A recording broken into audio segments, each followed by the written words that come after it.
বলছি কি নবগ্রাম জল ট্যাঙ্ক যাবেন? কত নেবে? আর রিজার্ভ করলে 100 টাকা লাগবে। ঠিক আছে, তাই দেবো। আচ্ছা ঠিক আছে। শুনেছি নাকি ঘুমলে কিছু হয় না। আপনি জানেন না এরকম ঘটনা ঘটেছে?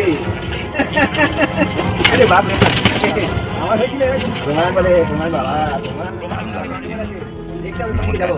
এই যে এদিকে এদিকে এদিকে। হ্যাঁ গাড়ি হেরে গেছে না। দাদা ঠিক করে চালান। দাদা এই রাস্তাটা একটু অন্যরকম লাগছে। আমরা তো এখানে আছি। একই রাস্তা। না না আপনি ভয় পাবেন না, আসলে আমি এখানে ট্রেনে ধরছে। আসলে অনেক দূরে যাওয়ার চেষ্টা করছি, কিন্তু ট্রেনে ধরছে।